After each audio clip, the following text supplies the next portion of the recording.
Marketing உரையாடல் என்பது சத்தமாக இருக்க வேண்டும் என்பது அவசியமல்ல. ஆனால் தொடர்புடையதாக இருக்க வேண்டும். நல்ல மார்க்கெட்டிங் ஆர்வத்தை தூண்ட வேண்டும்.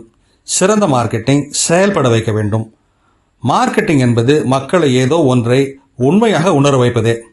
சிறந்த மார்க்கெட்டிங் என்பது நீங்கள் என்ன கூறுகிறீர்கள் என்பதல்ல, அவர்கள் எதை நினைவில் வைத்திருக்கிறார்கள் என்பதே. நல்ல பொருள் தன்னைத்தானே விற்றுக்கொள்ளும். ஆனால் ஒரு நல்ல கதை அதை மறக்காமல் இருக்க செய்யும். உங்கள் வாடிக்கையாளர்கள் நீங்கள் என்ன கூறினீர்கள் என்பதை மறந்து போவார்கள். ஆனால் நீங்கள் அவர்களை எதை உணர வைத்தீர்கள் என்பதை மறக்க மாட்டார்கள். தொடர்ந்து தொடர்பில் இருப்பது நம்பிக்கையை உருவாக்கும். நம்பிக்கை உருவாகும் போது விற்பனை நடக்கும். ஒரு சிறிய ஆர்வமுள்ள வாடிக்கையாளர் குழு பெரிய ஆனால் ஆர்வமில்லாத குழுவை விட சிறந்தது. நினைவில் வைத்திருக்கும் வண்ணம் கவனத்தை ஈர்த்து கொள்ளுங்கள்.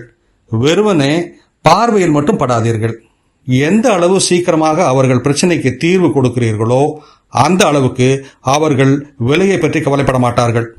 ஒரு உண்மையான வாடிக்கையாளர் 5 புதிய வாடிக்கையாளர்களை விட மேலானவர். மக்கள் கதைகளை நினைவில் வைத்திருப்பர், புள்ளி விவரங்களை அல்ல. ஆகவே ஆர்வத்தை உருவாக்கும் வண்ணம் பேசுங்கள். புள்ளி விவரங்களை உறுதிப்படுத்துவதற்காக மட்டுமே பயன்படுத்துங்கள். சேஸ் டைமண்ட் மார்க்கெட்டிங் பற்றி இப்படி கூறுகிறார். இது போன்ற சிந்தனைகளுக்கு தமிழ் பூமர் ஆஃபிஷியல் சேனலை சப்ஸ்கிரைப் பண்ணுங்கள்.